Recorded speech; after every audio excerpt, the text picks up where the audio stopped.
welcome to A Star to Steer Her By, a Star Trek podcast. Hooray. My name is Caitlin, and joining me today are... Jake. Chris. And Ames. And we're here today to talk... Shield Maiden Ames. There it is. Oh, yeah. I'm ungrateful. I'm Grundle. And I'm very horny EMH.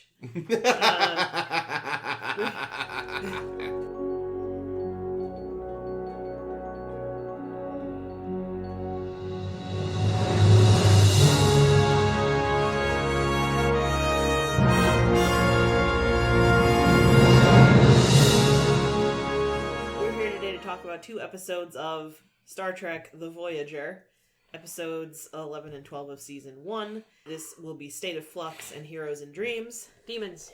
Heroes and Demons. I can read. In State of Flux, somebody on the Enterprise has done Voyager. What did I say? Enterprise. Son of a bitch. Yeah, if it were Voyager and we said The Voyager, that'd be one thing, but... In State of Flux, somebody on the Voyager has done and gone and done a treason. Yep. They gone and done a treason, and we've got it narrowed down to 2 motherfuckers. Ben Sisko. Ben Sisko or Curly. What's his real name? Carrie? Carrie, right. Basically, they think it was either Seska or Carrie. Definitely It's pretty Tuvok. obviously Seska, and they don't even try to hide it. That was a little surprising. When you asked, like, oh, it's going to be her, I was like, yeah, that's too obvious the choice, though. But no, it's her. No, it's episode. still just her. Well, because we know last week she was kind of driving a little mutiny. And today she's stealing food. Driving a little mutiny makes it sound like a mutiny is a type of car. It's going to pick up the sound. It's not making any noise. I was rubbing on this thing. It doesn't make a noise. Don't make me separate you two. Give me my thing back. Give us thing back. God damn it. They're like children at the table playing with their coasters. Obviously, Seska's being shady. Yeah, Seska's being shady, stealing food and making soups. We find out that she and Chakotay were, at one point or another, bumping uglies. And he really doesn't want to believe that she's the traitor. And Caitlin really wanted to believe that she was. And one of us was right. It was me. You make a better first officer, Caitlin. Goes without saying. Basically, what happened was Seska, we find out, sold out some Starfleet tech, specifically the replicators, to the Kazon, who we remember from earlier in the season, who are the bad boys that, like, I don't know, they had Cass... They like water. Yeah, I was just gonna say they like water. Which means they're replicator. They're probably dying, loving it. And the way that they find out that it was in fact Seska is they do her a trap to catch her for the treason that she gone and done. And they set her up. I don't even know. This episode was like, I understand what happened, but I find it difficult to explain it. Basically, I was expecting more red herrings, and there kind of weren't enough. Yeah, there was no red herrings. There's no twist. Again, it was obviously her from the get-go. And then they're like, oh, we're setting a trap by telling them that we are trying to figure out where the replicator pieces came from so that we can find out who logged in. Because obviously whatever idiot did this wouldn't have been dumb enough to, put in their own security code. And then she went in and put in her own security code, hoping to make it look like Carrie/Curly was the one who had done it and was trying to frame her. That's basically that's the plot. But there's also a twist. Yeah, big twist. A reveal. Oh yeah, she's turns out Seska, who's been going around acting all Bajoran and shit, is actually a wolf in sheep's clothing, by which I mean a super plastic surgeried Cardassian. They love doing that. They really do, and they're good at it. So yeah, she wasn't even really a Bajoran. She was really fucking Chakotay, though, and he's really upset that he betrayed her. And at the end, we see him and Tuvok having a little convo where he's like, this bitch pulled the wool over my eyes, you pulled the wool over my eyes, what am I, fucking stupid? And Tuvok's like... sheep with wool. That's right. And Tuvok was like, I had no idea she wasn't really what she said she was either. And Chakotay's like, oh good, that makes me feel better. And then Tuvok learned a lesson about stupid humans. The end. Stupid humans need the most attention. Yeah. Chakotay is bad at sniffing out spies. And he's like a head captain-y person in the Maquis. Well, let's not go crazy. The Maquis weren't exactly lousy with Yeah, choices. think about it. Like, if Chakotay was the best captain among the Maquis... I'm sorry, Eddington was the best captain among the Maquis. Well, he was just... He was yeah. being the operative term. Yeah, so Seska, though, huh? Cardassian. So do we suspect she was a member of the old Obsidian Order? I don't know. She could just be any normal Cardassian because they love doing this Yeah, stuff. I don't know. I kind of feel like, going undercover, dressing up all Bajoran, like that seems Obsidian to me. But aren't they not really active anymore? Well, I mean, we don't know how long she Allegedly was embedded. Yeah. We also and- don't know when this exactly overlaps with the DS9 timeline. True. And Fair. also we saw O'Brien's old friend who was made to look human Yep. that we saw in Tribunal. Yep. Had been done years and years ago. And just for a general Cardassian game they were playing or something. Yeah. Who can fool O'Brien the longest? What it probably comes down to is like... Tutu? Probably one of the only honest things she said was when she told him his secrets weren't good enough. She's probably just like, the first time they fucked, she was like, I can't believe I screwed him for nothing. I do like that they established Seska kind of a while ago. Like, she's been floating around for a bit. She was, a transporter operator. Then she was, like, being the devil on B'Elanna's shoulder and things like that. Well, that makes sense now. But, true. But it would have been nice if they'd established before this episode that her and Chakotay had been fuck buddies. Why? I don't know, just because, like, they'd actually gone through the effort of establishing a character for once that was going to have a big twist, and that's kind of a really big part. Oh, that there's that level of trust there? Yeah, Yeah, that maybe. it doesn't show up until this episode to get shattered. And a level of thrust. Yeah! I mean, we also, honestly, have seen very little Chakotay True. doing anything. Yeah. But that's going to be series-wide, I feel. Mm. But with Seska specifically, like, they bought this episode shortly after, like, only, like, 2, 3 maybe episodes had aired. And Naren Shankar came in and wrote this episode and said, I want to do something with this Seska person, and maybe it'll turn out that she's a Cardassian. And they're like, that's cool. We should push that back a few weeks and build up that she's a character so that it'll be more, weighty when it's discovered. Good job, Voyager. Holy shit. Yeah. Yeah, they probably could have done some more, though. Well, we're also probably going to see her again. Yeah. Yeah, Wink, but wink, nudge, nudge. But again, I'm just impressed that, like, I feel like I can't, of course, right now think of any specific example off the top of my head. But how often does any show have a thing like this where, like, here's this character that we need you to get really invested in, like, now, and it's their first appearance. Like, the fact they laid any groundwork at all is like... Yeah, the best that's true. the best I can think of is I forget the character's name, but the one who was gonna assassinate Barial, whom they actually did introduce like an episode earlier, and then it's revealed, oh, it's her. Oh my. Yeah. Ooh.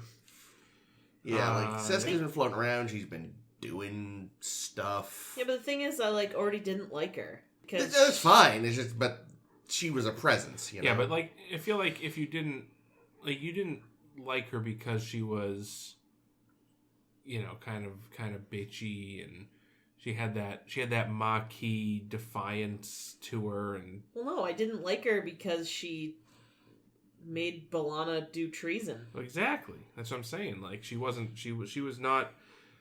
playing ball with the Starfleet shit, but you could understand that that's just because she's a Maquis, and she doesn't trust these Starfleet people. Really, it's just layers upon layers. Like, oh yeah, she's also doing this because she's a Cardassian. Mm-hmm. I wonder what she's been thinking this whole time of, oh gosh, gotta get home. Not only to get home, because everyone here wants to do that, but I gotta report back. And she's got to get some kind of Cardassian spoon lift or something to make sure that her true colors don't sneak through or something. The worst part of all this, Spoon lift. I doubt she had a brother to get home to for his birthday. That Right? dirty bitch. Well, you don't don't know. Maybe Cardassians have birthday parties. They do. That's They're true. terrible, but they have them. No, they've got to be. They're great. They're certain they're great. No, on a Cardassian's birthday, parents bake you a really big cake, which you then have to put in front of a picture of the, like, leader of Cardassia, and then just watch it go stale. And then you go to the zoo. No, Okay. you know what happens? You get a Cardassian surprise party, Oh, no. but they tell you about it before you go. What? I don't get it. So, like, you know, when the people are planning a surprise party for you, one of them will come to you and say, hey, just letting you know, there's going to be a surprise party for you when you walk in the house. It's like how O'Brien was having a trial, but they already knew the verdict. And how what were they, their mystery novels were... Oh, yeah, they're It's- always... It's like scheming, but now it's reverse scheming. Yeah. Yeah, the mystery novels, like... Oh, God, how did they describe it? they had a word for it. Yeah, they didn't call them mystery novels, but... Enigma tales. Yes, Enigma tales, yeah. but it was like, basically, they all end the same way, essentially. Yeah, maybe it's they tell you that you're having a surprise party, they just don't tell you where it's going to be. Oh, that's good. That sounds right. Or when. Or when. It might not even be on your birthday. Yeah. It might not be fun. Might just be a bunch of your friends show up, yell surprise, and throw rocks at you for a while. That sounds very Cardassian. That sounds clinging. After reading Andy Robinson's book, A Stitch in Time, that sounds very Cardassian. I have to read that. I Oh, do it's have real it. I just good. haven't read it yet. I love that Seska made a comment that, oh yeah, maybe I'm kind of interested in that Kim fellow. It's like, oh honey, you'll break him in half. The poor thing. Yeah, he seems just very delicate. Mm. I mean, the Delaney sisters are clearly too much for him. Yeah, and he's got Paris taking most of the load there. Oh. Ew. Weird. Harry's load? Yeah, I was going to say, aren't the Delaney sisters taking the load, though? Gross. Well, listen. You all started it. I didn't mean to. So many loads. Yeah, poor Curly Carey this week, you know? He, I don't know. They did so little with him though that like we were saying, like there wasn't it wasn't a mystery. It's Seska, and here's how we're going to prove it's Seska. Yeah, I just, like, why would any viewer, even without the benefit of hindsight or whatever, like, he had the motive. What motive? Well, Like, that really the does question. Carey need Yeah, I didn't mean for that to with a replicator? come out like that. I was hoping no one would notice. But, like, that's the thing, is, like, really, even before you know what her motive is, like, it makes sense, especially from a Cardassian point of view. But the motive doesn't make any sense at first regardless, like... For Seska's motive? For anyone. Anyone's like, motive. why would anyone give technology to the Kazon? When she explains why she did it, you're like, yes, that is exactly what a Cardassian would do. Yeah, that makes But sense. before you know all this, before you think she's just some disaffected Maquis, it's like, she just wants to get home too. Like Jane even says it at one point, like, we're all in this together, we all just want to get home. Yeah, it's not like last week where it's for a reason of getting us technology to get us home. Exactly. This is so the Kazon will like us. We don't care about the Kazon. They're not that interesting. Yeah, so saying that, that Carey would do it just because he was mad about being passed over, like, I'm not saying he wouldn't necessarily be mad about it, but that, if he decided to do something about it, this wouldn't be it. No. Because that doesn't benefit him at all. Well, unless, like, the idea was that he was hoping to, like, get in league with them and leave the rest of them behind or something. But he wants to go home as much as anyone else. I don't know. Like, that's what I mean. Like, when they said he had a motive, I was like, and that would be... Yeah, spite isn't really He's the a best little motive. bitch. That's all it is. Like, again, if he was trying to make it look like B'Elanna had done it, ruin her, like, that's a motive, but that's not what they said it was. No, and that never came up. It was really only going to be... It's only Carey or Seska, no one else, even though there's 100-something more people on this ship. I'm going to say Tuvok did it. Well, the reason they think it's the two of them is because they think it's Seska because, Chakotay ran into her in the cave with the Cardassians, or the Kazons. Snuffling for truffles. And Carey, it was his computer that disguised the transmission to the Kazons. And he'd also been out of contact with everyone else for a while. Picking poison apples. Yes, Yep. that's his motive right there. Wanted the apples for himself. But here's the thing I don't get about this, right? So Seska has covered her tracks well, to her knowledge, and yet And her spoon. she still beams over to the Kazon ship to try and do something. Yeah, it's... What was she? Because they're like, oh, she might be trying to destroy evidence, but she wasn't, because it sounds like she really was just going over there to get the thing. Unless she was going to try to accidentally break it when she took it. I don't know. But I mean, at the same time, it was a replicator, so it wasn't like a weapon or anything. Well, yeah, if they don't know what it was, they wouldn't necessarily know where to start looking for missing bits and bobs. Sure, but, so yeah, it's weird to, like, it seems like that was just a plot convenience to get her into sickbay so that we could do the DNA test. You are not the father. You are not Bajoran. Yes. So yeah, I don't know. That part didn't really make a ton of sense why she'd do that. Because it seems like, and especially early in the episode where they're like, oh, we need your blood sample to see if you're a compatible donor for the Kazon that's dying. Oh, I can't give you my blood right now. Look at the time. I gotta go. It'll literally take half a second. I have the hyperspray. Oh, gee, sorry, I'm already at the door.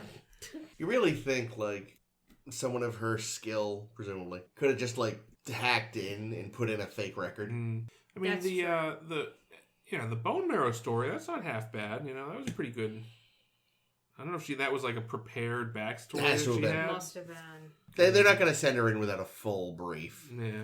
Yeah. I mean, they've got an excuse for her to try to avoid getting blood tests, but they've got to back up just in case, like, you wind up in sickbay because shit happens. And, these Federation types always doing weird crap with their ships that, void the warranty. Well, presumably she would have been not on Voyager.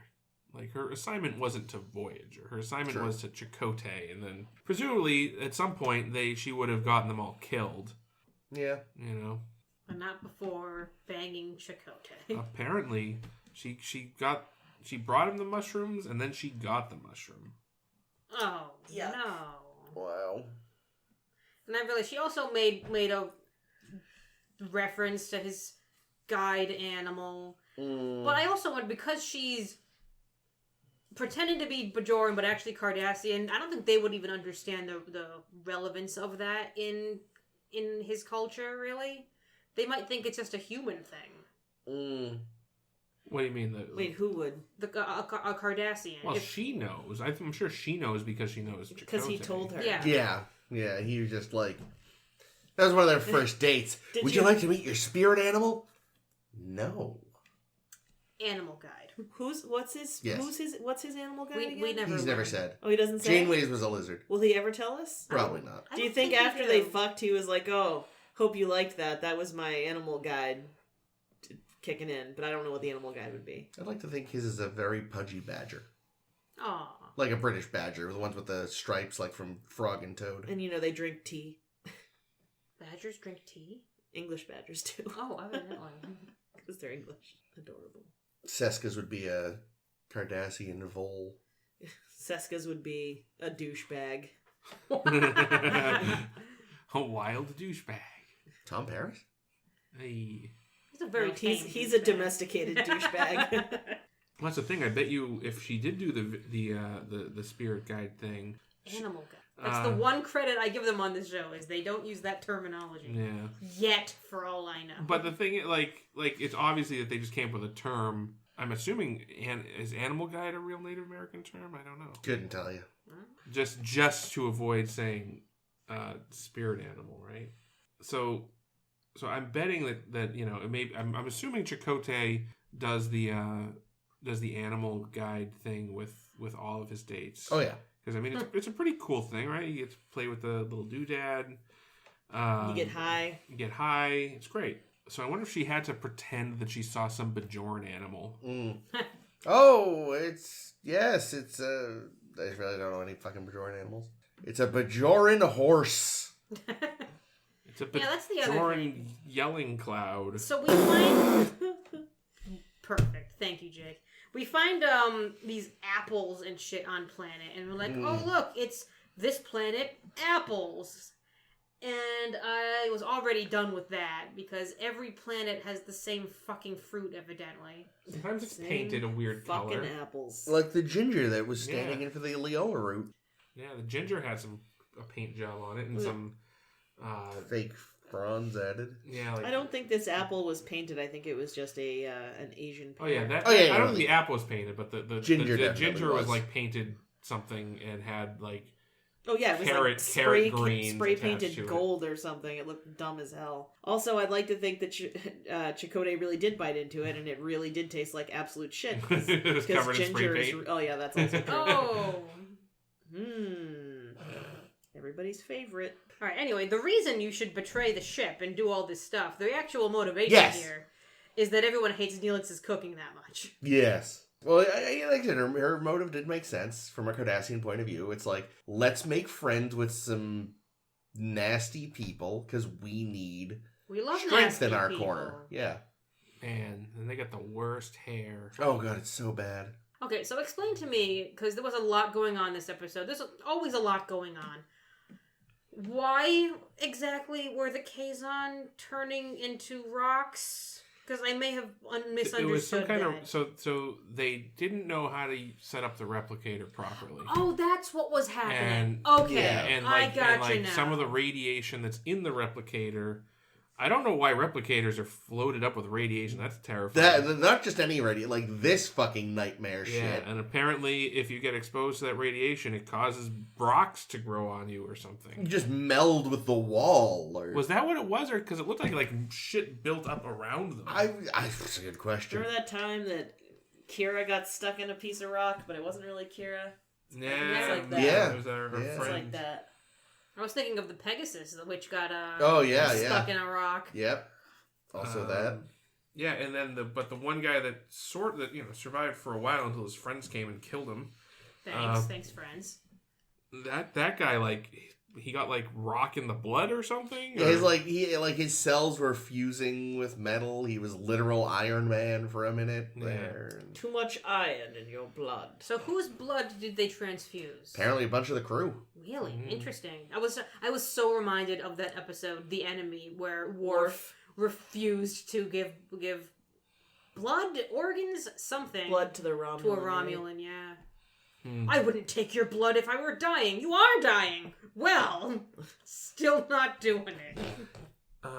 Yeah, one thing I didn't care for in this episode was how when they finally confront Seska and they're like, we know it's you, everybody comes in, they do the dramatic, like, Chakotay's like, all right, they're all setting out the hall and they were planning, all right, I'm going to go in, I'm going to act like we found out it wasn't her, but then I'll tell her it was her, and then you all come in and turn the lights on and yell surprise like a Cardassian birthday party.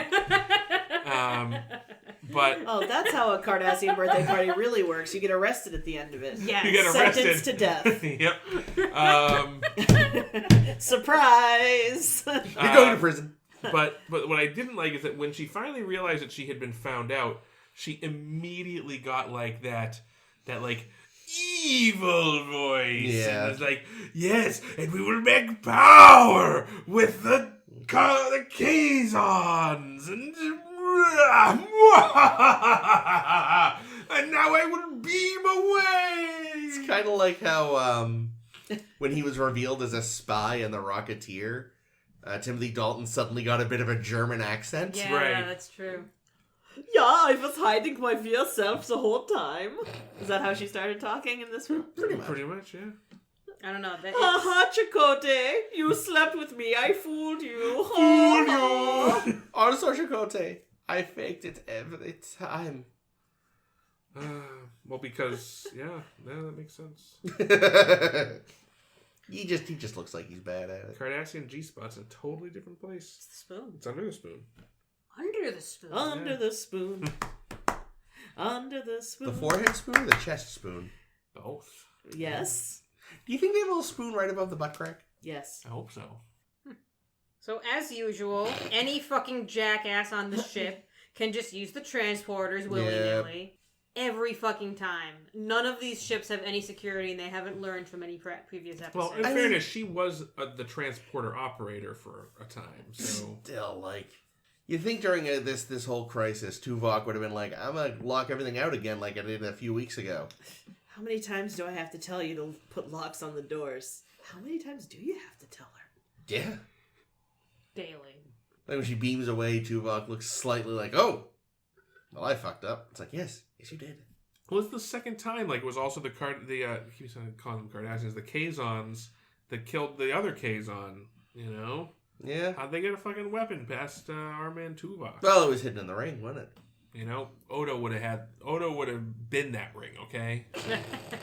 They would have gone to stab him in the neck, and the ring would have said, nope. I was going to say, that's what the ring would have said. Thank you, Ames. Anytime. And then turned into a tiny hand on the finger, flipping him off. Yep. Odo's the best. I miss Odo. That fascist little fucker.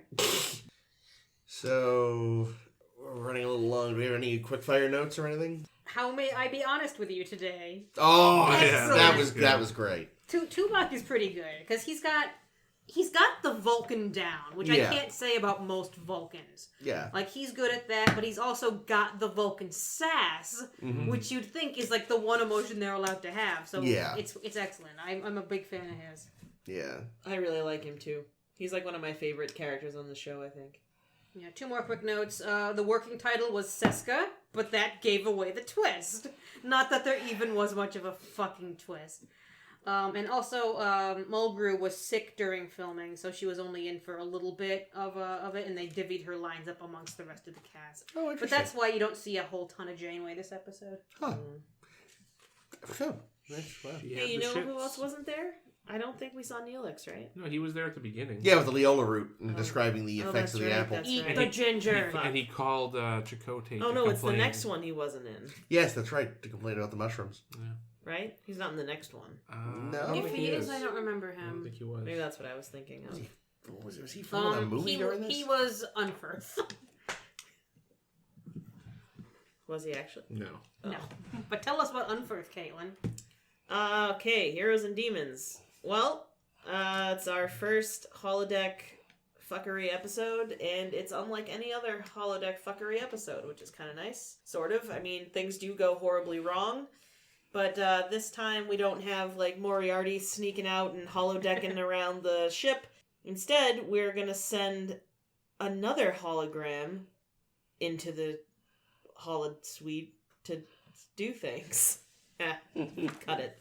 Nice. What I'm trying to say is, Harry Kim goes to play Beowulf in the holodeck, and he gets lost.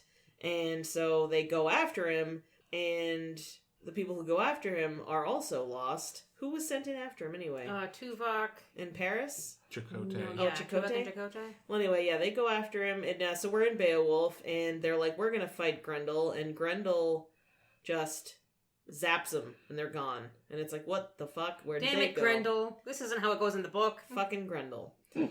So they're like, well, shit. I mean, we can't just keep sending people in there. They're just going to keep getting zapped. And they're like, well, what if we send the EMH, because he's already a hologram, and he can just have matter pass through him, and, like, the projector's already built in there to make it work, so why don't we just send him in? And, he's nervous about it, but he does it anyway. And he has a little FaceTime, if you know what I mean, with Freya, who's there. And yeah, he comes face to face with Grendel as well, and Grendel tries to zap him away and manages only to zap half of his arm. And The whacking off half. exactly, son of a bitch, almost got his dick wet, and then they took away his good jerking arm. It's always the way. But they discover that what's happened is after the Doctor flees the holo program, a life form flies out, and they're like, oh fuck, these things that we captured and have been doing experiments on immediately are totes alive, Oh, and no. they're fighting back and taking our people hostage the way we kind of did to them. And we've already established that Janeway loves animals. She does. She fucked up. So they're like, well, let's go set this one free, and maybe they'll see that we are apologizing for our fuckery, and they'll give our friends back too. And that's exactly what happens. The end. What happens to Freya? She dies. Damn it, Unferth, you son of a bitch! Computer, reload program. Seriously. Hey, Freya. Computer, reload program and make her 10 times hornier. And 10 times larger. What? I got a Like thing. Schnoo. Let's see, yeah, as we said, Harry Kim's fetish is just running, screaming in terror while he masturbates. So just a normal day No, for Harry presumably Kim. the whole Freya seduction thing is just part of the program. I don't know. She didn't try to seduce either of the others. Yeah, no, she just got a That's true, thing for bald men. but the thing is, they didn't really have Could be. alone time. True. Maybe she'd already fucked Harry, we don't know. Maybe. So... Yeah, I don't know. This is a weird one, right? Because on one hand, holodeck fuckery. On the other hand, lots of technobabble. Yeah. And on the other hand, sort of a The masturbating nice hand. little, nice little. Well, now we're now up to the third middle of the chest RX hand. Oh no, not Eric's. Oh no. You know, fun little showcase for the EMH to do something a little I'm different. glad that they're giving him something to do. Yeah, there were a lot of moments in this episode that it's just like, is this too silly? It's getting very silly. I mean, it's... So, What are you, episode? like, Freya was already kind of heightened. But then the King and Ungar Unferth. I was just Ungar. waiting for them to start doing, like, Monty Python lines. Like, I was getting a strong Python vibe off of both of them. No, yeah, that's accurate. Like, the King kept having to be, like, shown to his chair from his other chair, and Undwith or whatever. What's his name? Unferth. Unferth was just like, you know, the first few times we see him repeating the same dialogue. Again, very video game. It was cute. Mm-hmm. But still, he was just like, just waiting for him to tell me that, you know, the number to count will be 3, no higher, or whatever. What is that from? Holy Grail, when they're giving the instructions for the Oh. Holy Hand Grenade. Sure. Thought it was another video game. Nope. The Unferth game, where Unferth is just a jerk for no reason all the time. Really is. Yeah, but you can imagine it feels realistic in just the sense that, like, not every holodeck program is going to be written by a good writer. True. You know? True. There's going to be some schlocky bits. This isn't Felix or This whatever is his name Naren was. Shankar. He's a good writer. Who? No. Did you mean the actual program itself, not the episode? Yeah, like in world. Yeah, like Oh, okay, that makes sense. yeah, the writer of I the thought you meant episode. the I think the episode. writer of the episode did Knew a exactly what good he was good doing. job writing Yeah. a schlocky Okay. fantasy holodeck. It's program. also extra nice for Garrett Wang, who, even though we see him for exactly a line and a half in his adorable Beowulf costume, which it's extra. If you saw him full length, you only see like torso up. Full length, apparently, fucking great. Oh, wow. But he was so happy to like get to play as an Asian American, a fucking like hero from old English literature, saying that's something I don't often get to do. Yeah. Fucking excellent. Mm. Yeah.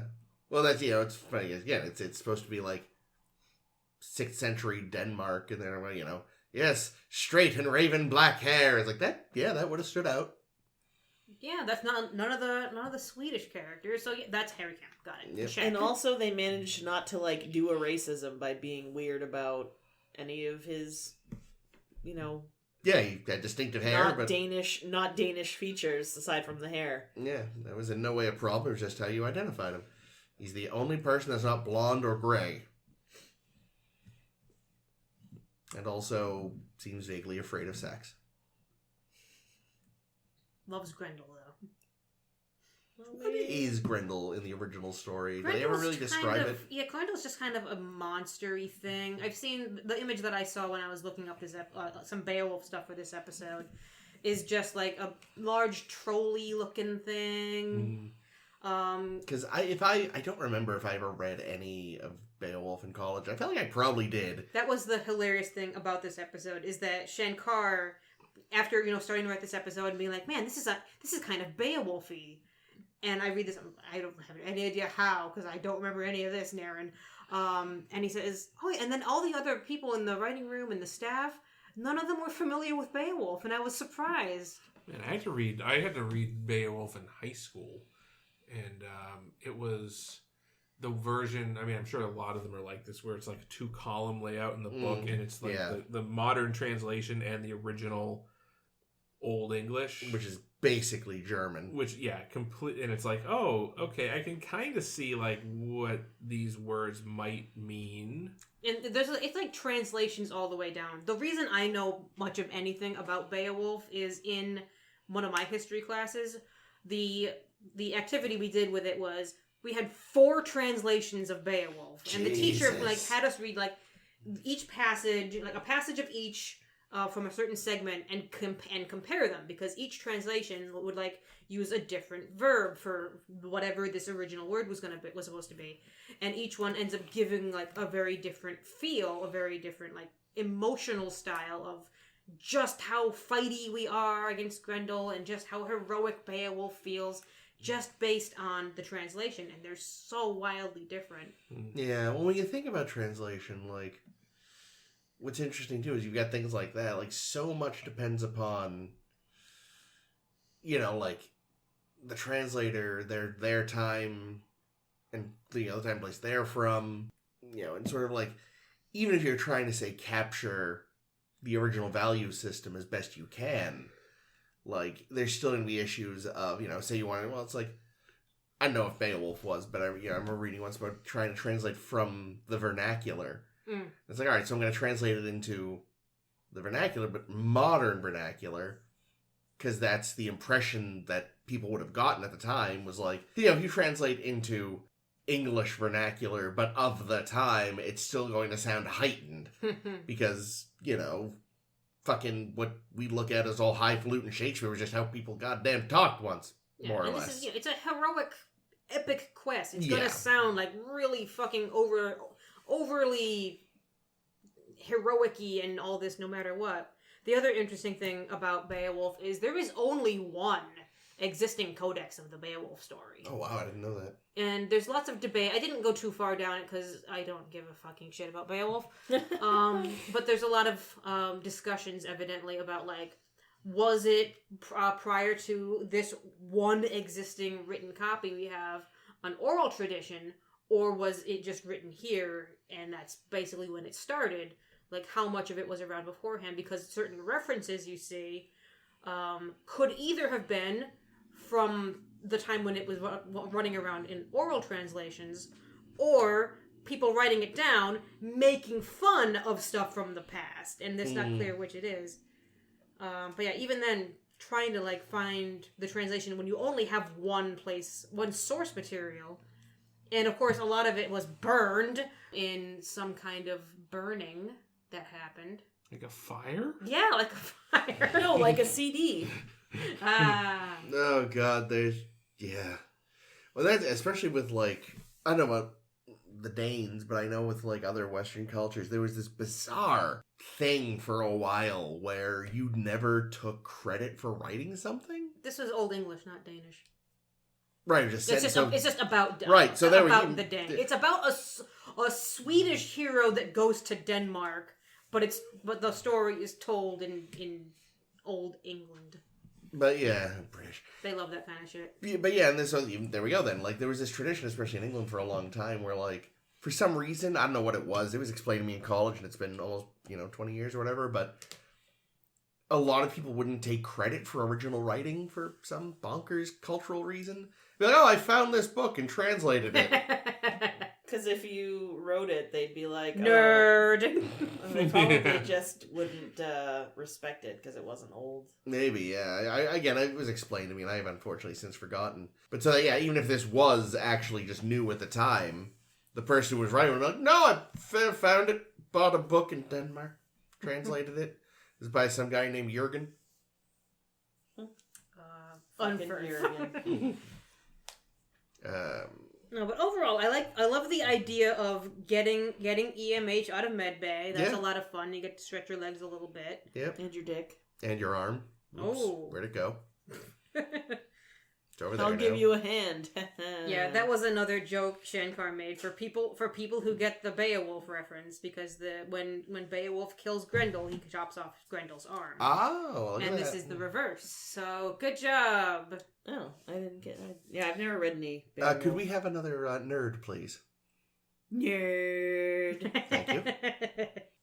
Yeah, I mean, I was an English major, but this really wasn't my period, so... It's a tough period, because everything's very difficult to read. Yeah.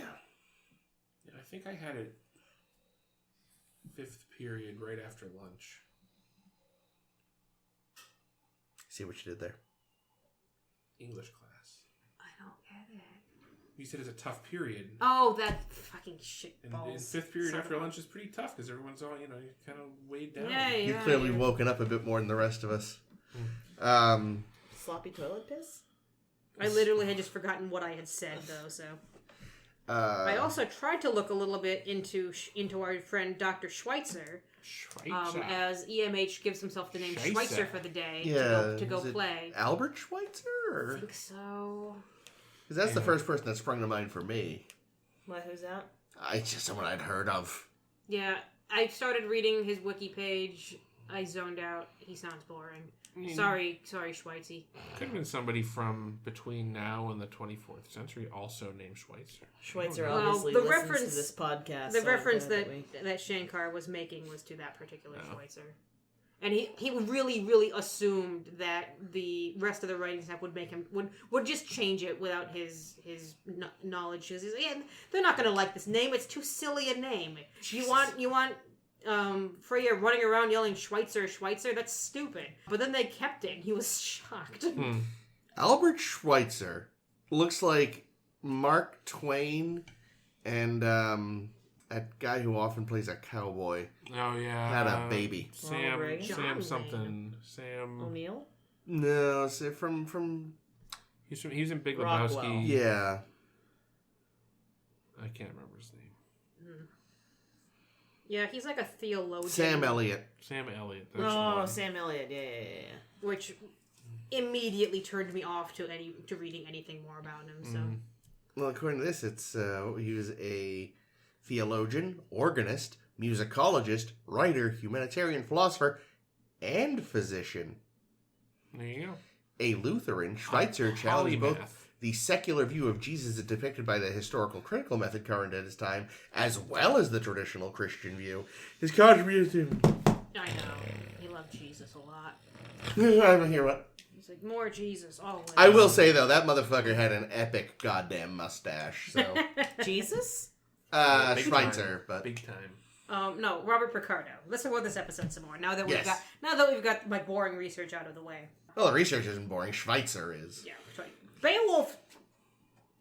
Isn't there a movie? Is the movie any good? I think no... Beowulf and Grendel starring Gerard Butler. Because it was like bad mocap. Oh. Like everything was shitty CG. Oh shit! No. That's Yeah. not good. Yeah. Whoopsies. There's probably other versions as well, but that was Well- the most recent. I'll watch it for science. Okay, please do. Report back. Okay. You realize you're not actually going to see Jerry, though. It's just going to be bad CG Jerry. He's on the cover, I'm pretty sure. Yeah, I it's don't- bad CG Jerry. Bay of Wolves. Close enough. He's still hot. But yeah, because I wasn't sure where this was going. It was like, all right, so they're going to go, oh, they're gone too. So what the fuck is going to happen? Oh, we're going to have a doctor adventure. Well, this will be interesting. Yeah, he's fun. He doesn't look CG. He looks normal. Yeah, it looks like a normal... That doesn't look like a CG thing. Is there a different CG Wait a minute, there's Beowulf one that's movie? just called Beowulf, I think. Oh. Yeah, this one's Beowulf and The Grendel. old B&G. This one seems to have a picture of a penis for some reason. I don't understand what this Yeah, has to I'm do sure with that makes Grendel. sense. Full frontal. Grendel's Grendel. Oh, and that one is Ray Winstone, not your boy Jerry, And probably. Angelina Jolie's. Yeah, she's Grendel's mother. Yeah, we see a lot of EMH kind of like we saw early seasons Data, kind of learning what people expect of him and what things to do. And there were a couple like little moments where he says something that I'm like, that's a Data thing to say. Yeah, it was... I guess the difference, of course, is that he's allowed to have emotions openly.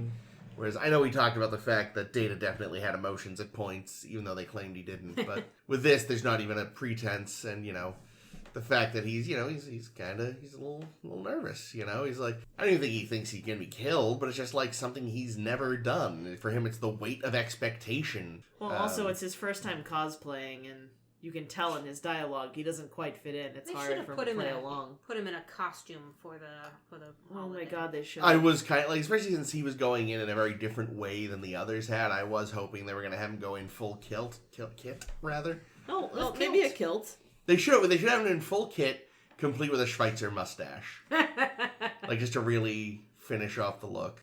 Another new look we see is Janeway's rocking a different hairstyle this week. Yeah. Which continues to baffle me because they've put so much thought into her hair. Like, let her captain. It doesn't matter about her fucking hair. I admit, though, I like this one. Cause the French twist kind of a thing? Yeah, because all the others give her this weird puff in the front that feels very, like, down on the farm. And it's like, this one looks more professional than I'm gonna pick up a fucking pitchfork when this is over, and like our friend in Caretaker. Yeah, and bale some hay. Yeah, I guess we're going to see it. We saw it in this episode, and we're going to see it in next week, and then that'll be it because apparently it was too difficult to keep in place. I could see that. What, the French twist? It did look sort of complicated. Yeah, this is a weird one. I don't know. I'm like, it's a holodeck malfunction, and yet it's also not, because it's not actually the holodeck that's malfunctioning. It's these space wires. Not even what wires? They kind of look like they were cables that were bundled into They're like little octopi, little space octopi. Or that. Light. Yeah, octolite, light pie.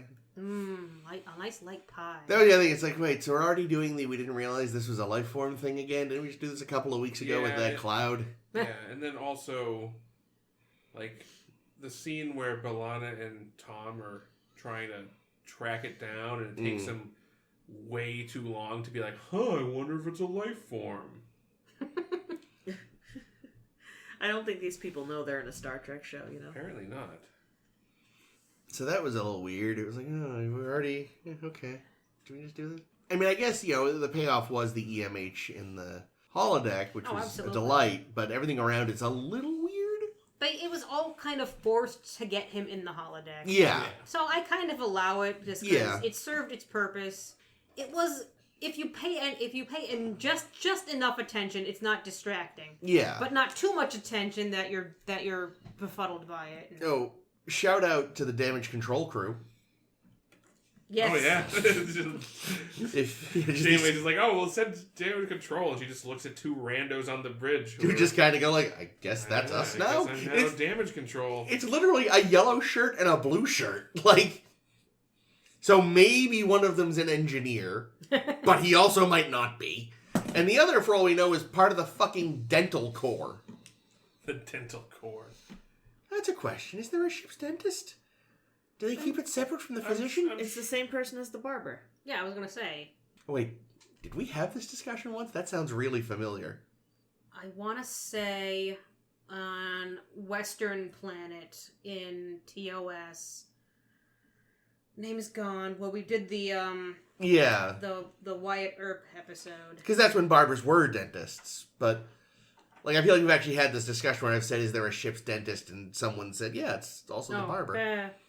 But maybe I'm making that up. They've never shown dentistry on Star Trek. Just replicate up some new teeth. Lower Decks will get on it. Damn it. It'll turn out it's a little elf that used to work in the North Pole. Hey, when's this going up? That might be seasonal. Speaking of the Tooth Fairy, which doesn't exist, Vulcans don't believe in demons. And I was like, well, la-di fucking da, Tuvan. You know those motherfuckers did before, like, oh, man. Considering how fucking violent and emotional those motherfuckers were, their mythology before they nearly killed themselves and had to go all boring on everybody, I bet was full of some nasty, crazy bullshit that they're just keeping it hidden from everyone else because it is sick. Sex demons everywhere. Oh, fuck yeah, you know it. Yikes. I don't know what's going on, but I don't like it. Neither did the Vulcans after their enlightenment. Cool. I know you also noticed some of the scoring. Yeah, they went really, like, just old-timey high adventure movie in some of the Beowulf scenes, which I enjoyed. They did. The composer, Dennis McCarthy, was so jazzed because he'd written some of this before for Cupid, which would make a little sense. Yes, a little high it adventure. would, yeah. But everyone on TNG was like, no, don't do that. We have a style that we're trying to follow. We're more sci-fi than that. And then he brings it to this episode like, and then go for it. And he was nominated for an Emmy. Oh, good job, buddy. I'd like to think he took that nomination, whoever told him not to do it, and the other one, hey, asshole! Yay. Slapped him at the glass. How do you like them apples? Then he's like, wait, fuck. Wrong show. Does Wrong Goodwill movie. Hunting exist yet? Does this reference make sense? No, the apples are poison. Yes. And they're Fucking actually pears. Carrie's trying to poison us all. McCarthy, yeah, because he worked on DS9. Has he just been the composer basically since TNG, or is he I like think one of a couple they cycle through? They cycle through a couple. I feel like I read somewhere that they had two that would swap back and forth. Because I've definitely heard that name before. In fact, I think he's the one that wrote before they said, fuck it, let's just go with the Goldsmith TMP theme. I think he wrote a potential other theme for TNG. Oh, is that the one that wasn't good? Yeah, Yeah, it unfortunately. kind of sounded like a high adventure thing. Yeah. Oh, whoopsies. Whoopsie. I mean, he's done some good work, but that was not, everyone has an off day. Wow. I should have listened to that because we're going to be talking about theme songs at the end of this episode. What?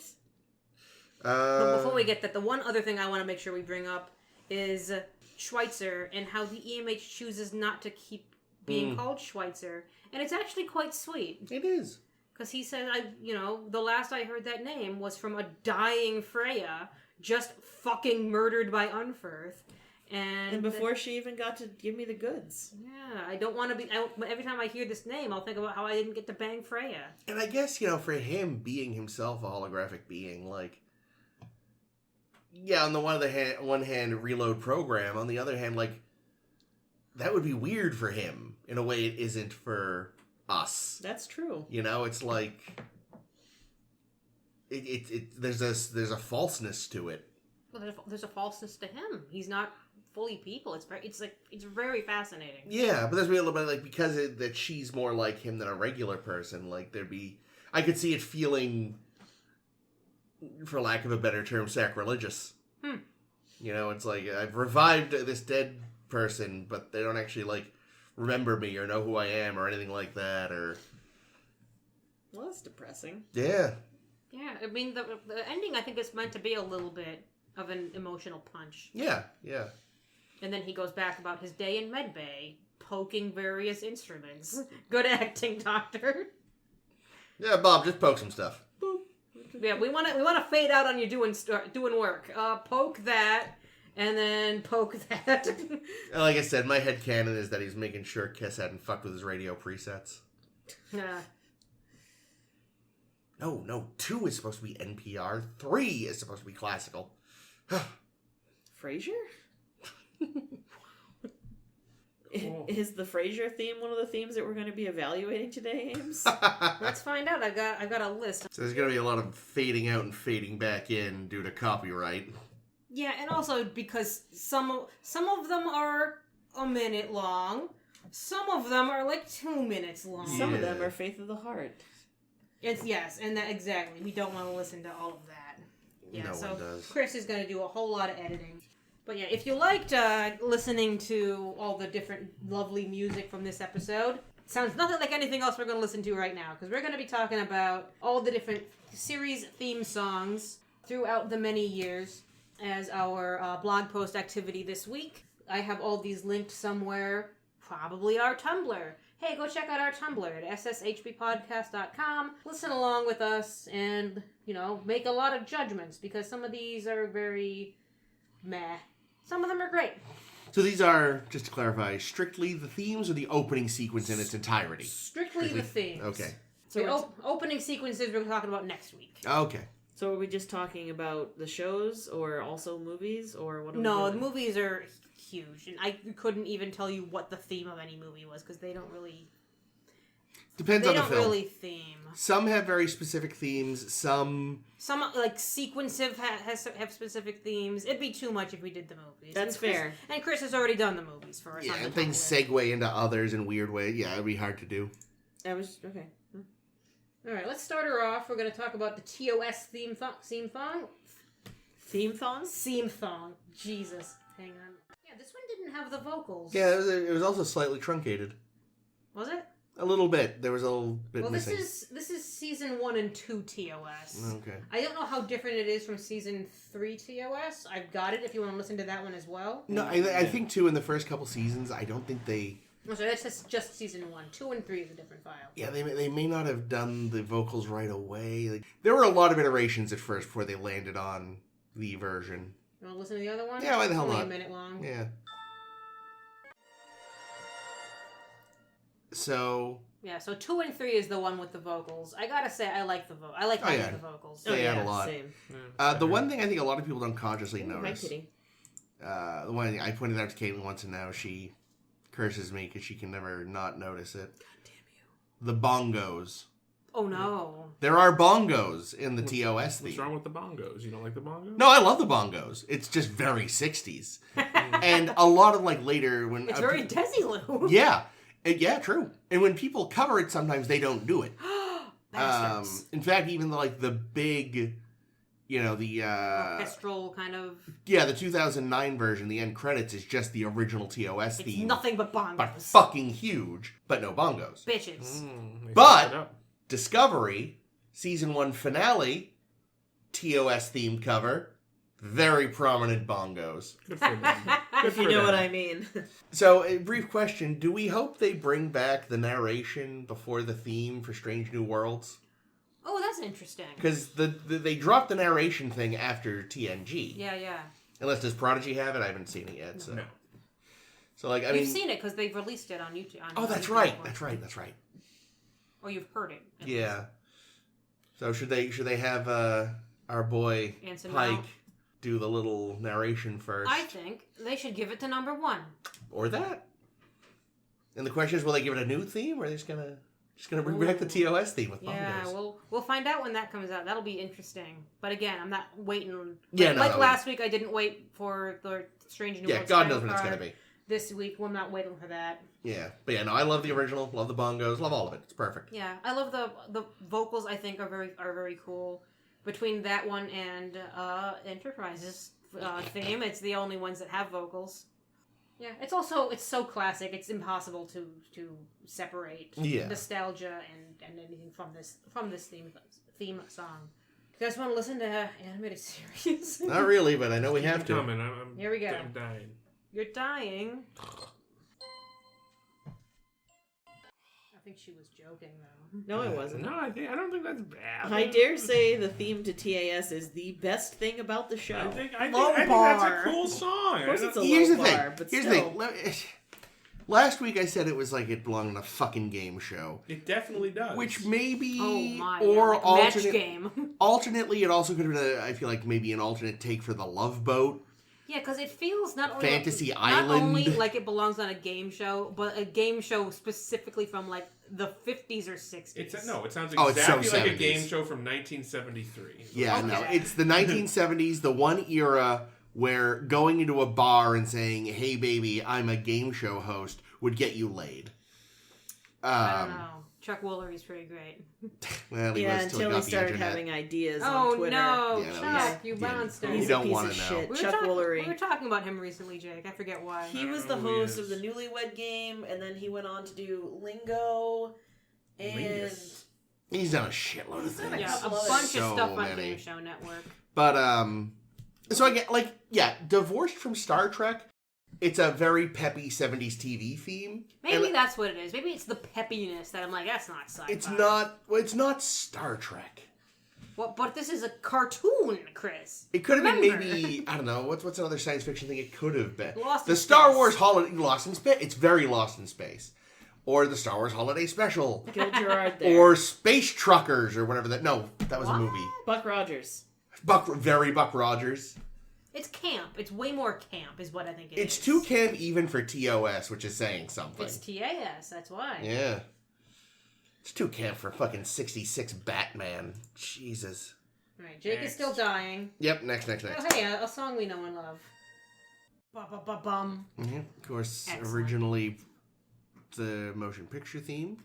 One of the better... I mean, there's a lot of good about the motion picture, as long as you don't do all of it at once. Yeah. No, I mean, I have no complaints. That was its original use. Then it was used again in 5, because it was Goldsmith as the composer again. I will say, like, obviously it's a good piece, but it does lose something being downscaled from, like, a full movie orchestra to, like, a TV orchestra. Like, definitely, given my druthers, I would listen to the TMP version over the TV version, like, if I was just listening to music. But it's still on its own in, the TV vacuum an excellent piece of work. Oh, yeah. It is longer than I expected, because it doesn't get going for 45 seconds. Yeah. And I think some of it is because the sequences get longer as the series go on, because each series has more and more and more executive producers. Yeah. Because they gotta give credits to literally anybody that touches a thing and gives you money. But no, it's good. Yeah. I love the no one has gone before. Mm-hmm. That's a good touch. But is that true, though? Because everywhere they go, they run into people. So I'm pretty sure people have gone there. What it should say is where no human has gone before. Well, it's But like they're not saying all it's like humans. saying that Columbus discovered America. There were already people Like, here. the People- the there were already Enterprise people shows up here. on a planet. It's like, we have gone where no one has gone before. And the natives are like, Hi, we've been we're here. here. Hi, how are you? Yep, no one has been here before.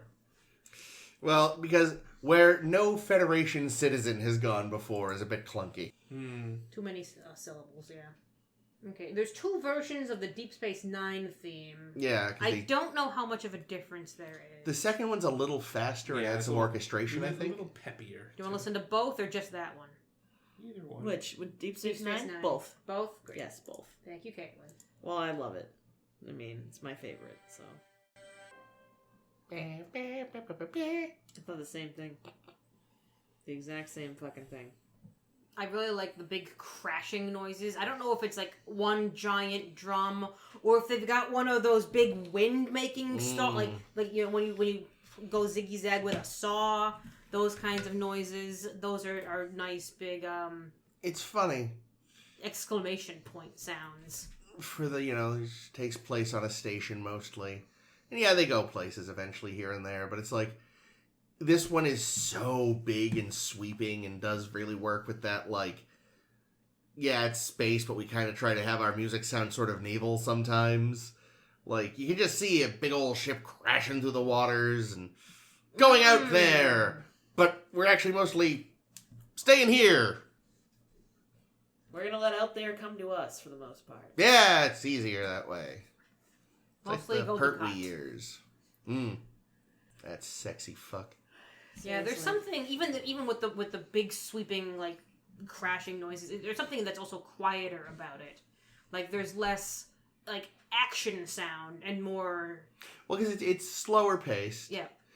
And there's less like, like in the TNG especially, there's a lot of like high string and brass and stuff. Xylophone. Yeah. The xylophone in And TNG not that is this my favorite. doesn't have some high notes, but it's got like, I feel like they're more spaced out and accompanied Longer. by I feel other. like there's a lot more long notes too. Yeah. This coming from me, who has no ear for music at all, so everyone's like, "What the fuck is she talking about?" Well, yeah, I don't. This is the difference between a new world and distant worlds in Final Fantasy. It is the 18 piece rather than the full orchestra Yes. or whatever. Yes. Kind of feels that way. Ugh. Yeah, I have no formal musical training either, so I'm just using words that sound right to me. I mean, someone who knows music is like, what the fuck does any of that mean? You pillock. How about you, Jake? Yeah. Deep sorry. Space, you want to go to Deep Space Nine? How about you, Jake? You got an itch? That one's very much, it's like a lullaby. I think one of the times we first discussed it on the our Deep Space Nine coverage, we said it sounded kind of funereal. Yeah. Brat. Yeah, I think the second version, in the second version, when the Let's listen to the second version. when the orchestra comes in, they pick it up. Yeah, let's listen to that one too, because it's here. I think I prefer the first version. Really? Oh, no, I prefer this one more. I feel like it's got a lot more quicker notes than the first one. Like More instead of quicker notes. Yeah, that's accurate. That's a problem. There's too many notes. It's less ba ba ba ba and more ba ba ba ba. And I think I like those Yeah, better. I mean, they're both good, but I think I kind of prefer the slightly more languid first one. Damn, you're living a sad life. Damn. That's harsh. Put it on in the tub, cry into the bubbles. No, that's what my Sarah McLachlan albums are for. Anything for you two? Yeah, Which one of those two do you prefer? Oh, it's all right. I like them both. Okay, Though I do think I like the original better. interesting. Okay, we've been listening to a lot of this one lately. Let's listen to Voyager. Yeah. I mean, that one just puts all the other ones to shame, honestly. You really like the Voyager one? I mean, it's objectively much better musically, I think, than any of the other ones so far. While still being very, what had been established up to this point as, like, Star Trek. Yeah. Very sweeping. Yeah, there's something very big, ethereal about it. Because there's the moments when they have, in the first half, where there's those little twinkly noises. I don't know if they're like bells. Like, I literally... flutes that comes in and goes... Are there... Yeah. Is that flutes? Holy shit. It sounds like... piccolos or something. I love it. Yeah, that's one of the best noises, because it sounds like very, like fairy dust is sprinkling on you. It does. Yeah. Yeah, and there's a lot going on musically there that's interesting. I don't know, and it reminds me of all the show intros. It reminds me most of like the Khan era of music. Well, it was Goldsmith. Did he do? No, he didn't do Khan. No, Khan was James Horner. Yeah, that's it. He did 3 and 4. I mean, sorry, 2 and 3. 2 and 3. 4 was somebody else. It's a shame he didn't Why do do I 4. know Goldsmith? What else has he done? Oh, Christ. Is he like Harry Potter or Everything. some shit? No, Harry Potter's TNG John song. Williams. The TNG song. Oh, gross. Yeah, no, Jerry Goldsmith, like, he was TMP, he was Star Trek 5. What has he done outside? First Contact, Insurrection, Nemesis. He was also like the guy you called when you couldn't get Williams to do something. Well, so that's the thing. He was the guy you called before Williams was even a thing. And then they were both kind of like the two go-to, because he was a little before Williams, and then they did overlap. But yeah, like, he was a go-to in Hollywood. And I mean, even when Williams became a thing, he still was. But yeah, it was often like, if you wanted big, sweeping, epic, it became which one of those was free. If you couldn't get either of them, you went, fuck. But yeah, Voyager's theme is very pretty. Yeah. I like it a lot. I gotta say, I think Little Me underappreciated both the DS9 and Voyager themes. I remember thinking not much of either when I was a kid. And I was clearly stupid. Speaking of things that you undervalue as a kid, Oh, no. there are 3 Enterprise songs for us to listen to. 3! Get them out of the fucking way. Oh, Christ, Are on you a gonna play button. both versions of Faith? Yes. We played both versions of Deep Space Nine. That was a good theme. We're playing both versions of... What is it actually called? My Heart Will Go On? No, Isn't it called Faith of the Heart? no, it's No. called, fuck is it called? I'd have to look it up, and I don't feel I'll look it up while it You plays. do that. Here we go. Oh, hold on. Here comes the next one. You want to listen to both now? Yeah, let's just get out of the Cross them off. fucking way. See, here's the thing. Here's the thing about the Faith of the Enterprise song. Oh, by the way, it's Where My Heart Will Take Me. Fucking good for them. Written for Patch Adams. Yep. And I can bet you, I haven't seen Patch Adams, but I bet you wherever it is in Patch Adams, it's probably great in Patch Adams. I mean, it seems like it should be on like the theme song to a Fox Family Seventh Heaven type Well, show. no, that's the thing is, it definitely sounds like it sounds like a Christian song.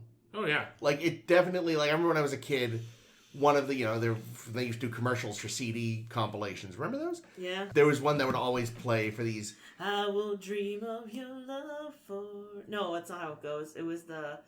I could sing of your love forever. I remember Yeah, that Christian rock there's a song. horrible Christian Loved that compilation song. one. It would show these swaths of fucking corn-fed Midwestern douchebags, like, closing their eyes and crying and waving their arm to terrible Jesus music. Yeah. And this sounds like it belongs right. You ever think, like, let's pretend God's real for a minute. How fucking pissed do you think God is, right? For, like, years, you know, throughout the whole Renaissance, all this religious music written that transcends religion is some of the most beautiful music ever written. Even a heartless, soulless piece of shit like me can love it. And now Christian music is just trash.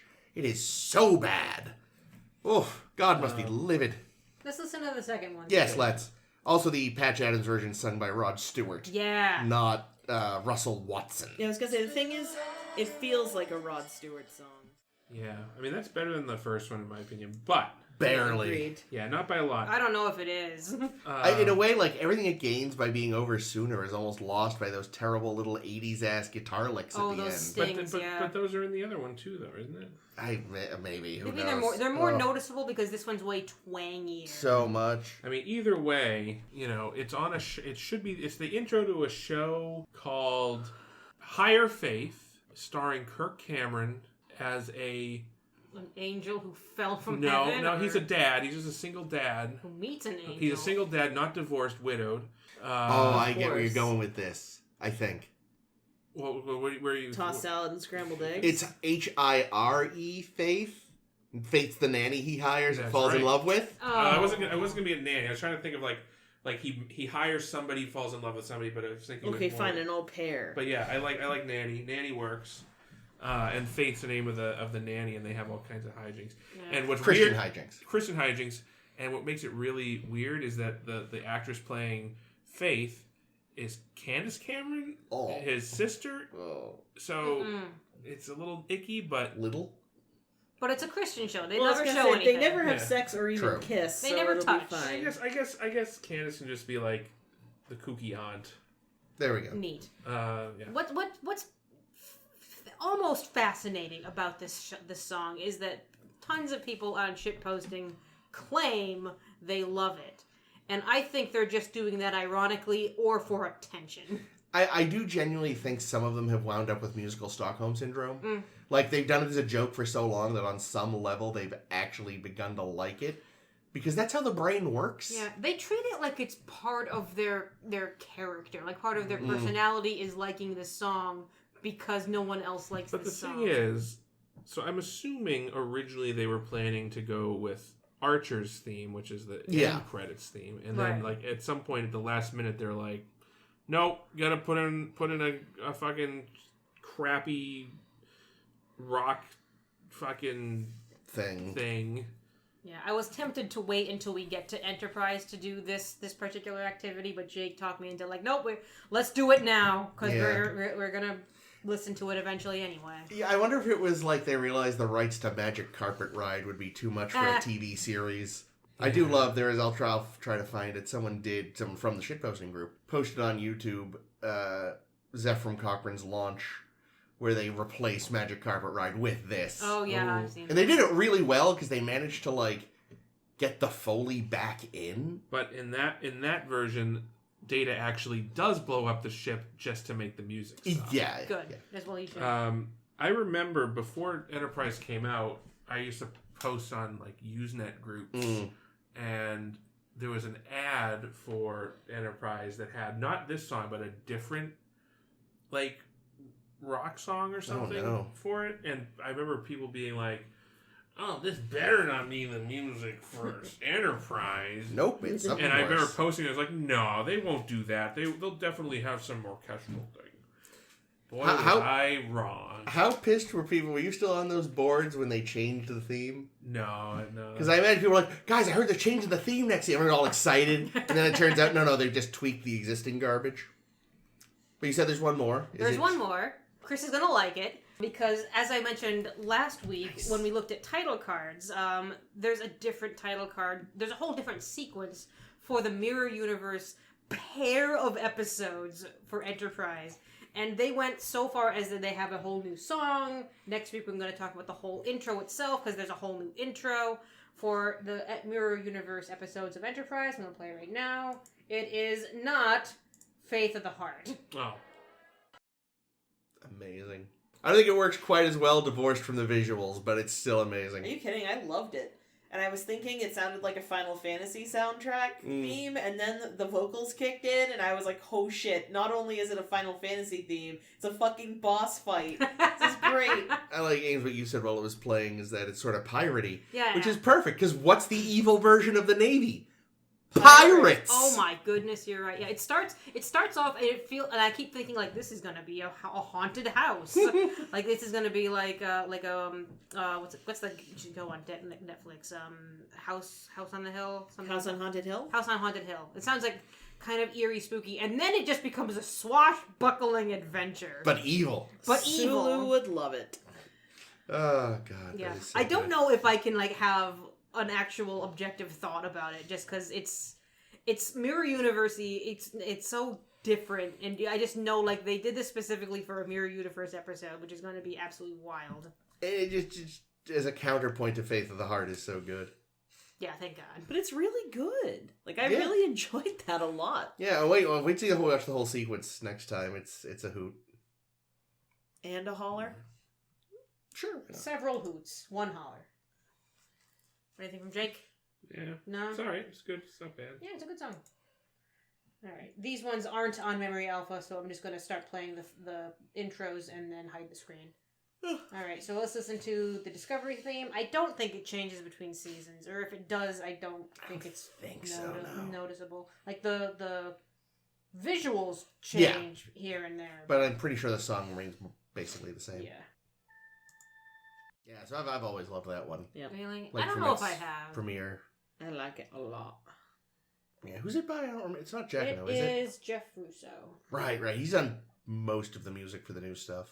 Well, Yeah, I should he's say... also on Picard. Yeah, he's on Picard, he's on this. I don't know if he's on Lower Decks or Prodigy. No, if he is, he didn't do the themes for either of them. Yeah, well, I know Prodigy's theme was actually written by the guy that does the Kelvin music. Michael Yeah. Giacchino? I have no idea how to pronounce his surname, but yes. Neat. He's great. He also did 1,000 fucking things, but he first came to my attention with the score for the first Incredibles, which does an amazing job of matching the sort of pseudo-60s aesthetic the movie has. Neat. Yeah, I don't think I have many thoughts on Discovery, except that the bringing back the TOS stinger at the very end. Don't know if I like it or if that's playing on nostalgia. Sure. Because that strikes me as, look, it's Star Trek. Star Trek's back. We did it. I will say that I usually listen to the full album version, which builds a little bit more, and I don't remember it has the sting at the end. So, well, on the show, of course it has the sting on the end. yes. I likes it. Yeah, no, I'm very fond of it. It's it's on the one hand quite different. Like there's less like brass than you usually get, but there's still a lot of swooping string work. Jake has no thoughts? It's alright. It's alright? Well, swoop and string work. The old swoop and string. Let's listen to the Picard song. No, there's going to be an ad. Fuck you. That's a Chromebook with built-in virus protection. That was alright. Yeah, it's funny because I feel like it's so much simpler than the others in that there are never like a ton of instruments at once.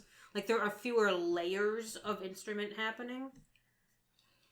And it just kind of focuses on like one thing at a time instead of having, like we said, with the piccolos here and the drums here and everything's happening at once at the perfect time. Yeah, no, I that's another one that I loved like right away. I'm a sucker for Russo's work, clearly. The Picard soundtrack in general, like, I would say that whatever you think of the show, give this soundtrack a go. It's a lot of really, especially just really beautiful music. Soji and Narek Waltz is an astoundingly lovely piece, I think. The end credits are also quite good. A little livelier. Yeah, we're not going to do end credits just because that would be too many. Yeah, names. no. And Well, most of them are just reuse are very similar, if not the same as the intros. Yeah, I think this is pretty much the only one that bothers, like, having separate ones. Interesting. Oh, Enterprise. That's true. Yes. Enterprise is Archer's theme. I don't want to go look it up, but I know like the end credits are quite good. Yeah, the thing I think I love the most about the Picard song is that they take the Resican flute noise that Picard's son from the Inner Light was playing in the background and make it present. I think it's the last sting that you hear. And that's just so fucking sweet. Yeah, I remember when someone pointed that out online. I was like, oh, bullshit, you just faked that. You faked that clip. So I actually went to the episode like, oh, fuck. Like, that's... like, Russo, I mean... definitely, like, if he wasn't already big on Star Trek music, did so much homework. He even revived the goddamn TOS Romulan theme for some stuff at one point. I was like, jeez. I was like, why do I know this? Then I just hummed it separately. I was like, wait a fucking minute. And I looked it up, like, yep. So basically what I'm saying is if anyone is going to bring back the, like, wacky fun time brawl music from TOS, it's gonna be him. Ha! Nerd.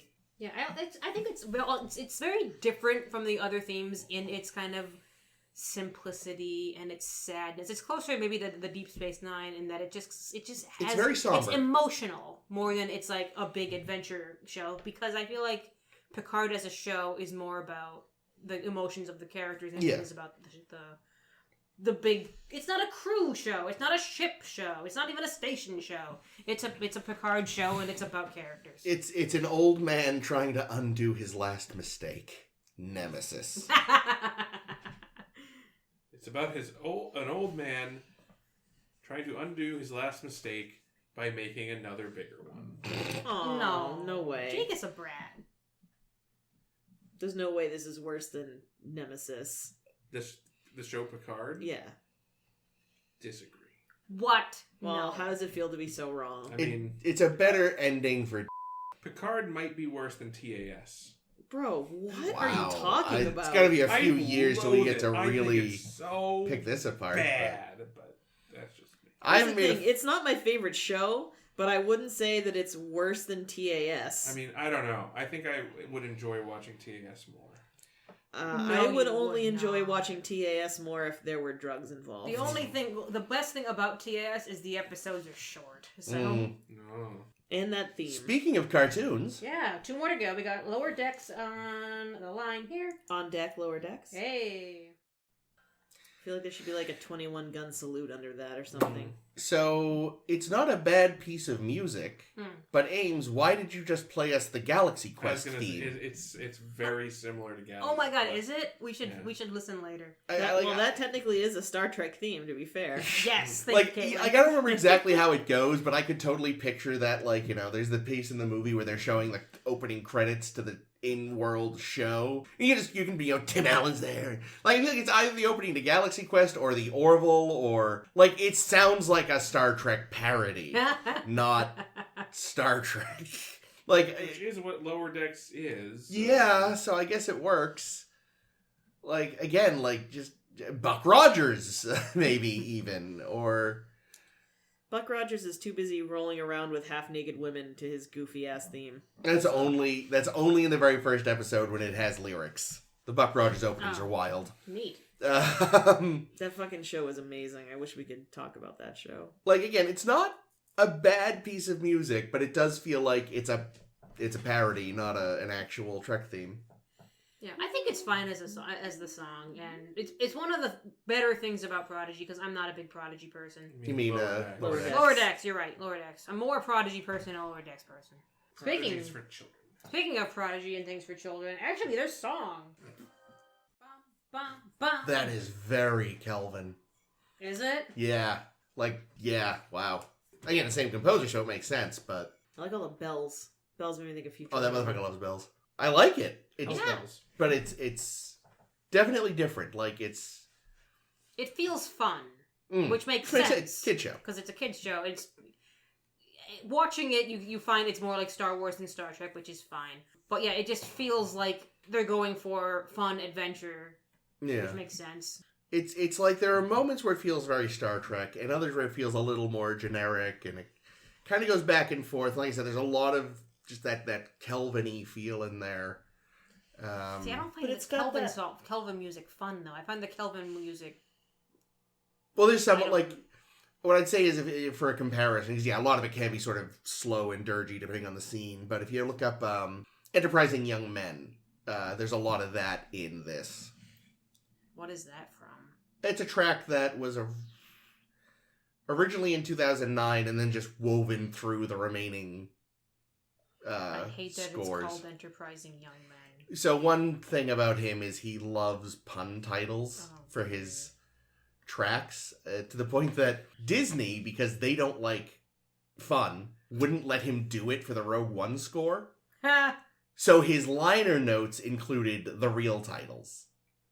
Hero. Like, if you read the back of the CD, it's got very generic fucking, like, oh, assault on Scarif, or this Yeah. or that. But if you look in the liner notes, he's like, here's the real fucking titles, bitches. I'm like, thank you, Michael. It definitely had that moving forward feeling that the title had, too, that you pointed out last week. Oh, Ames. that's a good point. Yeah, and it feels very, almost like a Christmas Carol. Like it's something that you're gonna, it's child friendly without being specifically like only kids will like this. It's all the bells. Yeah, it's a lot of the bells. Maybe it's just the bells. The bells just feel so Like, merry. bells, like, whereas they used to be more common in, again, classical music here and there, but it's just modern reference. Bells are mostly restricted to holiday music. Maybe that's what it is. And the Futurama theme. And yes, although those are more the thing with those is those They're are such specific bigger, bells. heavier bells. They don't jingle. They gong. Yeah, like they're the Bong, bong, bong, bong, bong, bong, bong, bong.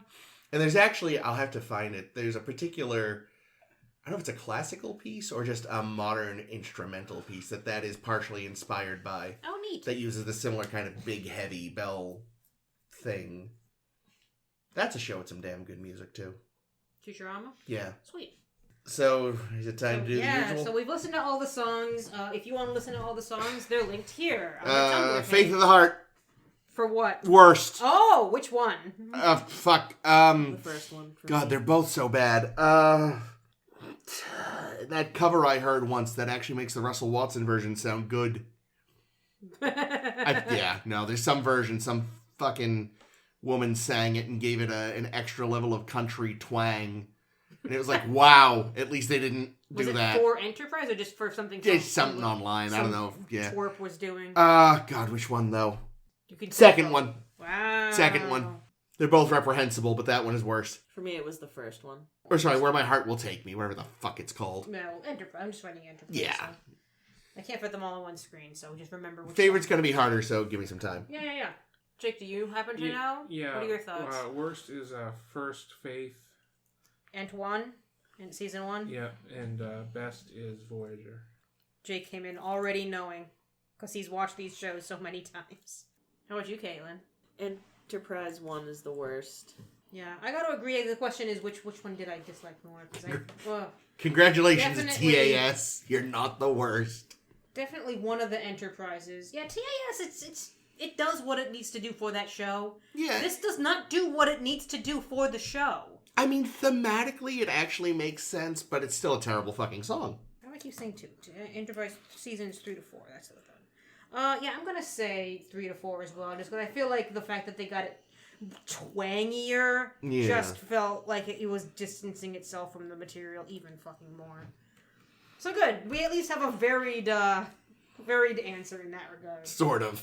So Jake knows his favorite was Voyager. Anyone else thoughts on your favorites? That is It's so hard. significantly harder. It's so hard, and they're so tied up in nostalgia, and they're so tied up in the shows themselves, because aside from Enterprise, I feel like they all lead into their shows very well. They all convey what they need to for their shows.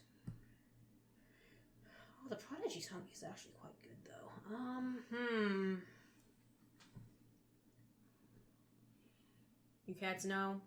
I feel like I'm torn between the original, which is great. Well, the original, but with the vocals, I should say. So season 2, 3. And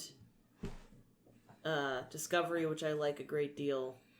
And Deep Space Nine, 1 through 3. It's a really tough choice, but I love those. That's the thing, like, really, aside from Where My Heart Will Take Me. Like I said, if you divorce it from the fact that it's supposed to be a Star Trek theme, the TAS theme isn't even bad. It's just very a product of the early 70s. Yeah. And would fit better on any other fucking TV show. Like, none of them are bad songs, so that makes it extra hard. And yeah, it's really hard. Again, the TOS is just so ingrained in the DNA of it all. It's like hard to be objective about. Yeah, like right now I'm having the most trouble being objective about the TNG theme. Right. Because similarly, it's so good. It's so that show. It's so ingrained. And even if it came from the motion picture, good. You picked a good song from the motion picture. And you brought it over here. Fucking well done. Strange New Worlds should, instead of writing an original one, just pull a TNG, but do it with the Khan theme. That won't make any sense. I mean, how much sense did it make when they took the TMP theme for a show? That's a good point. They were just like, oh shit, Dennis failed, what do we do? Jerry will rent us his for cheap. I'm gonna go Discovery. Wow. That's the thing. I'm so not wowed by the Discovery theme, so I just think it's fine. There's a, for the closing credits of the Harry Mudd short trek, they do like a, not jazz version, but like a calypso version of the Discovery theme. Shippers on That's the beach. funny. Yeah, I didn't include any of the short trek theme just because it's very, very short. It's literally 20 seconds. Yeah. But yeah, and that's the closing credits anyway, I think, not the opening. Yeah, I think I can't remove myself from TNG. I think it's got to be TNG. Oh, there you go, it's fair. Just because it is an excellent song. Yeah, no, it definitely is. It's the TNG song. It's excellent. Did Caitlin pick? Are you still tied between? I guess I'll say Deep several? Space Nine. Which one? That's a good choice. 1-3. What was the difference between the first and the second? The second one's faster. Second one's faster. Little really? higher Okay. pitched. And you like it long and slow, hot. Slow and steady wins the race. That was fun. It is fun. I think it's going to be fun next week. Although next week I'm going to have to figure out if we're going to watch all the intro animations or just the main ones, because they do change between seasons a lot. Oh god, yeah, especially like with Discovery, it's every season they change. Yeah, basically. Deep Space Nine changes. Does it have 2 or 3? That's the question. I know there's at least 2. Yeah, they add some stuff. Actually, no, because the series premiere had 1, and then once Oh, that's you meet right. the wormhole, it's slightly different. The thing is, the differences are slight, so that's going to be the question: is it worth watching all of them? With because the first one they do the fake out because it's like around Bajor because you think, oh, that's what this is going to be. Then they're like, fucking fooled you, wormhole. Hey. But yeah, later on what they do is they add a lot more traffic around the station. Yeah, they add those guys like the Defiant comes on. Yep, doing work. They all but added the fucking backflip wavy man from the first 2 movies. Our favorite guy. Now, have they referenced him yet in Lower Decks? Because if they haven't, they have failed. Not that I saw, but I wouldn't be surprised because everything on that show is a reference.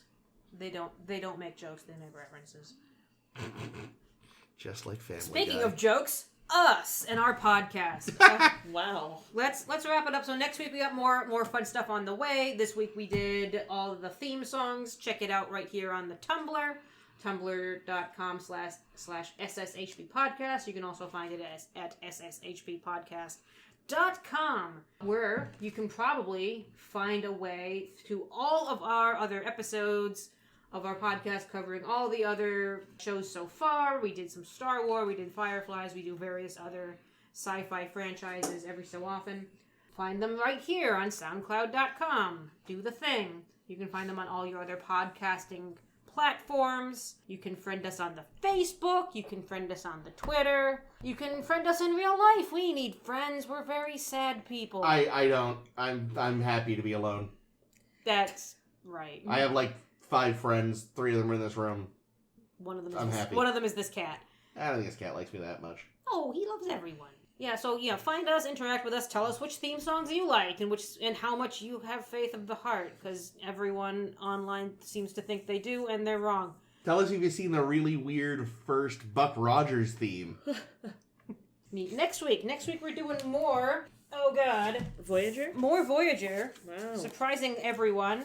I'm surprised. We're getting closer to the end of season 1, but next week we have 2 more Voyager episodes. I'd say cashews and... Cathexis? Catechism? I don't know this word. I'm gonna say cathesix. Hopefully you'll say it in the episode. Yep, and Faces are next week on our podcast. Check it out then. Like us, subscribe to us, rate us all the stars. 5 fucking stars. We'll see you then. We'll see you next week. This has been Ames. This has been Caitlin. Jake? This is always Chris. Bum bum bum bum.